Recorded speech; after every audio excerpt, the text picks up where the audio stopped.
Welcome to news cafe. నేను విజయ్. వివిధ వార్తాపత్రికల్లో వచ్చిన హెడ్లైన్స్ ఒకసారి చూద్దాం. ముందుగా ఈనాడు తెలంగాణ ఎడిషన్ చూద్దాం. ఇసుక మాఫియాపై ఉక్కుపాదం, ఇంద్రమయ్యలకు ఉచితంగా సరఫరా, జిల్లాలో ఎస్పీలు కలెక్టర్లకు రవాణా పర్యవేక్షణ బాధ్యతలు, హైదరాబాద్లో హైడ్రా కమిషనర్కు ముఖ్యమంత్రి రేవంత్ రెడ్డి ఆదేశాలు, గనులు ఖనిజాభివృద్ధి శాఖపై సమీక్ష. అలాగే 50% ఎస్సీ ఎస్టీలకు పోను, మిగతావి బీసీలకు, స్థానిక సంస్థల్లో రిజర్వేషన్లపై ప్రత్యేక కమిషన్ సిఫార్సు, ప్రభుత్వానికి నివేదిక. అలాగే ఉక్కు అల్యూమినియం దిగుమతులపై 25% సుంకం, నాణేల ముద్రణ నిలిపివేత, ఫిబ్రవరి 9 Gulf of America day, Trump కీలక నిర్ణయాలు, 51వ రాష్ట్రంగా కెనడా మారాలని కోరుకుంటున్నానని వెల్లడి. అలాగే దోషులుగా తేలిన నేతలు చట్టసభలకు ఎలా వస్తున్నారు, రాజకీయాలు నేరమయమైపోయాయి, ఇది దేశాన్ని పట్టిపిడుస్తున్న అతిపెద్ద సమస్య, హత్యలు చేసిన వారు పార్టీలను నడపడమా, ఈ ధోరణికి ఎన్నికల సంఘం అడ్డుకట్ట వేయాలి, శిక్షపడిన ప్రజాప్రతినిధులపై జీవితకాల నిషేధం విధించాలంటూ దాఖలైన పిటిషన్పై సుప్రీంకోర్టు కీలక వ్యాఖ్యలు. అలాగే తగిన సమయం ఎంతో చెప్పకపోతే మేమే నిర్ణయిస్తాం, ఎమ్మెల్యేల అనర్హత కేసులో సుప్రీం ధర్మాసనం స్పష్టీకరణ, ప్రజాస్వామ్యంలో రాజకీయ పార్టీల హక్కులు దెబ్బతీయడానికి వీల్లేదని వ్యాఖ్య. అలాగే మండలిలో చోటెవరకో, పట్టభద్రుల స్థానంలో కాంగ్రెస్ భాజపా మధ్య పోటీ, 2 ఉపాధ్యాయ నియోజకవర్గాల్లో భాజపాని ఢీకొంటున్న ఉపాధ్యాయ సంఘాలు, మూడింటిలోనూ బరిలో లేని బారాస, ఆసక్తి రేపుతున్న ఎన్నికలు. అలాగే వార్త రాస్తే విషం చిమ్ముతారా, పెద్దిరెడ్డి అక్రమాలను ఈనాడు బయటపెట్టినందుకే మార్గదర్శకపై మిథున్ రెడ్డి ఆరోపణలు, తన మద్యం కుంభకోణం నుంచి దృష్టి మరల్చే యత్నం. అలాగే జేఈఈ మెయిన్ తుది కీ విడుదల. అలాగే బంగారం 10 గ్రాములు 88,500. అలాగే లంపీ స్కిన్ వ్యాధికి టీకా, భారత్ బయోటెక్ అనుబంధ సంస్థ బయోవెట్ ఆవిష్కరణ, దేశంలోనే ఇది మొదటిది, ఈ వ్యాధితో గత 2 ఏళ్లలో 2 లక్షల పశువులు మృతి. అలాగే మహాకుంభ్ మహా ట్రాఫిక్, జబల్పూర్ ప్రయాగ్రాజ్ మార్గంలో 350 కిలోమీటర్ల దూరం వరకు నిలిచిన వాహనాలు, ప్రపంచంలోనే అతి పొడవైన వాహన రద్దీగా చరిత్ర పుటలకు గూగుల్లో చూసి వెళ్లాలన్న మధ్యప్రదేశ్ సీఎం. అలాగే రేవంత్ రాజీనామా చేసి ఎన్నికలకు రావాలి, కొడంగల్లో మాకు 50,000 మెజార్టీ రాకుంటే రాజకీయ సన్యాసం తీసుకుంటారని కేటీఆర్. ఇది ప్రధానంగా ఈనాడు తెలంగాణలో వచ్చిన వార్తలు. అలాగే సాక్షి దినపత్రికలు చూసుకున్నట్లయితే సాక్షిలో ప్రధానంగా మేం చూస్తూ ఊరుకోం, మన ప్రజాస్వామ్యంలో ఉన్నాం, రాజకీయ పార్టీల హక్కులకు ఇబ్బంది కలుగుతుంటే ఒప్పుకోం, నిర్ణయం తీసుకోవడానికి ఏదైనా గడువు ఉండాలి కదా, బీఆర్ఎస్ నుంచి ఎమ్మెల్యేల ఫిరాయింపు కేసులో సుప్రీంకోర్టు ఘాటు వ్యాఖ్యలు. అలాగే నిర్ణయాధికారం రాష్ట్రానిదే. అలాగే రైతుకు యూనిక్ ఐడి. అలాగే ఇందిరమయ్యలకు ఉచిత ఇసుక, సామాన్య వినియోగదారులకు తక్కువ ధరకే లభించేలా చర్యలు, గనులు ఖనిజాభివృద్ధి శాఖపై సమీక్షలో ముఖ్యమంత్రి నిర్ణయం. అలాగే అధిక పెన్షన్కు అదనపు టెన్షన్, దరఖాస్తుల పరిశీలనలో కొర్రీలు పెడుతున్న ఈపీఎఫ్ఓ, ప్రతి సమాచారానికి ధృవపత్రాలు తప్పనిసరి అంటున్న అధికారులు, దరఖాస్తులను వెనక్కి పంపిస్తున్న తీరు, అందులో అత్యధికం ప్రభుత్వ రంగ సంస్థలోని ఉద్యోగులనివే.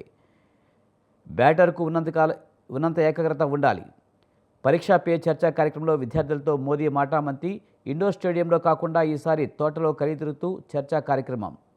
అలాగే రేవంత్ దమ్ముంటే రాజీనామా చేయి, ఉప ఎన్నికల్లోనూ మా పార్టీ మెజారిటీ, 50,000కు ఒక్క ఓటు తగ్గిన రాజకీయ సన్యాసం తీసుకుంటా.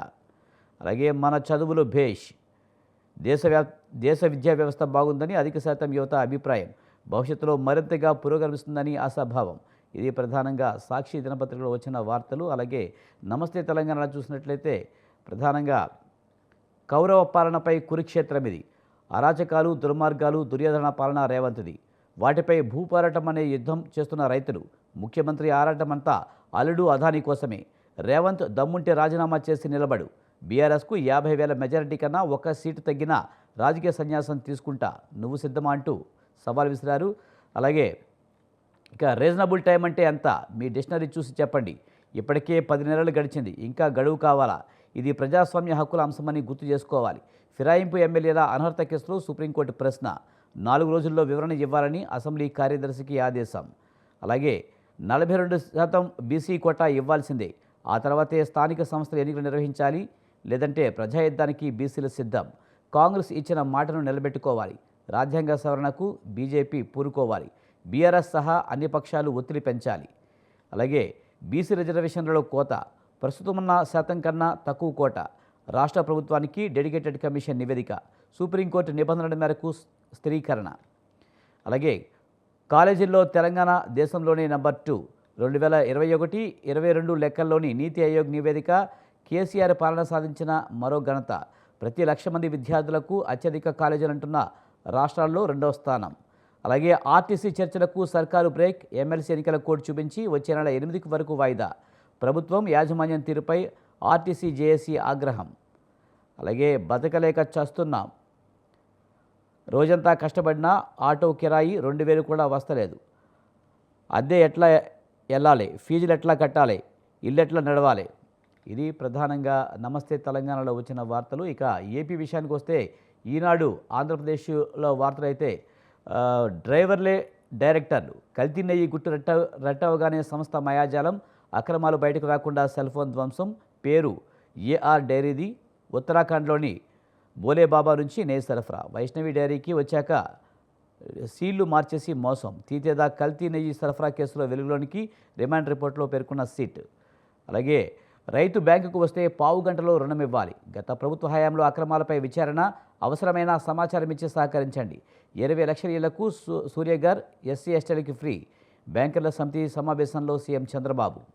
అలాగే వార్త రాస్తే విషం చిమ్ముతారా. పెద్దిరెడ్డి అక్రమాలపై ఈనాడు బయటపెట్టేందుకే మార్గదర్శకపై మిథున్ రెడ్డి ఆరోపణలు. తన మద్యం కుంభకోణం నుంచి దృష్టి మరల్చే యత్నం. తెదాపా ఎంపీలు శబరి, కలిశెట్టి, దగ్గుమల్ల ధ్వజం. అలాగా దోషులుగా తీరిన నేతలు చట్టసభలకు ఎలా వస్తున్నారు. రాజకీయాలు నేరమయమైపోయాయి. ఇది దేశాన్ని పీడిస్తున్న పెద్ద సమస్య. హత్యలు చేసిన వారు పార్టీలు నడపడమా. అలాగే ఉక్కు, అల్యూమినియం దిగుమతులపై 25% సుంకం. నాణేల ముద్ర నిలిపివేత. ఫిబ్రవరి 9 Gulf of America day. Trump కీలక వ్యాఖ్యలు. 51వ రాష్ట్రంగా కెనడా మారాలని కోరుకుంటున్నానని వెల్లడి. అలాగే లంపీ స్కిన్ వ్యాధికి టీకా. భారత్ బయోటెక్ అనుబంధ సంస్థ బయోవెట్ ఆవిష్కరణ. ఇది ప్రధానంగా ఈనాడు ఆంధ్రప్రదేశ్ ఎడిషన్. అలాగే ఆంధ్రజ్యోతి ఎడిషన్ చూసినట్లయితే కనుక ప్రధానంగా గాలి మేడలు పట్టా ఇచ్చారు, స్థలం ఇవ్వలేదు. పేదలకు జగనన్న మోసం. 25,000 మందికి పైగా గగ్గోలు. బెజవాడలోనే 2,000 మంది. ఇళ్ల లబ్ధిదారుల జాబితాలో పేర్లు. ఆ స్థలం మాత్రం భూమి మీద లేదు. కొత్తగా మరో అవకాశం లేదు. దిక్కుతోచని పట్టాదారులు. అలాగే నేర ప్రజాప్రతినిధులపై శాశ్వత నిషేధం. మీ అభిప్రాయం చెప్పండి. కేంద్రానికి, ఈసీకి సుప్రీం ఆదేశం. రాజకీయాలు నేరమయం కావడం తీవ్ర అంశమని ధర్మాసనం వ్యాఖ్య. క్రిమినల్ కేసుల్లో దోషిగా తేలిన వారు పార్లమెంట్కి ఎలా వస్తారని విస్మయం. అలాగే రేసుగుర్రాల్లో జోష్ ఏది. కార్యదర్శుల స్థాయిలో కనిపించిన చురుకు. శాఖలు నడపవలసిన సారథులే వీరే. అధికారులపై కొరబడిన సమర్థత పర్యవేక్షణ. శాఖలను ఇష్టారాజ్యంగా భావిస్తున్న కొందరు. కీలక జీవోల జారీలో గజిబిజి తీరు. అలాగే విజన్ 2047లో భాగస్వాములవ్వండి. అగ్రి అనుబంధ రంగాల్లో వృద్ధికి అవకాశం ఎక్కువ. 15% వృద్ధి రేటే సాధన లక్ష్యం. బ్యాంకర్ల సహకారం ఎంతో అవసరం.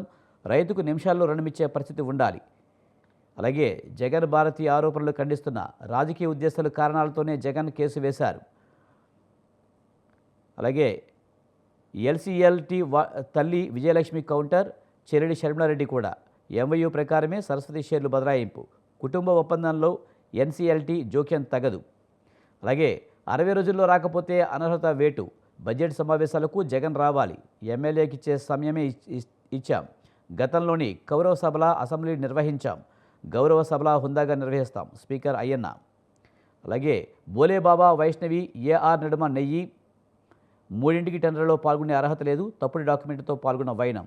అలాగే కాకాని అల్లుడు భూమేత. కారు చౌకగా 50 ఎకరాలు కొట్టేశారు. నాడు కోర్టుకు ఒకరోజు ముందు జీవో. అదే రోజు గోపాలకృష్ణారెడ్డికి భూమి స్వాధీనం చేసిన ఏపీ ఐఏసీ. మార్కెట్ విలువ 100 కోట్లకు పైగానే. పేద రైతులకు చెల్లించింది 9 కోట్లే. అలాగే ఆలయాల ఎఫ్డీల జోలికి వస్తే కఠిన చర్యలు.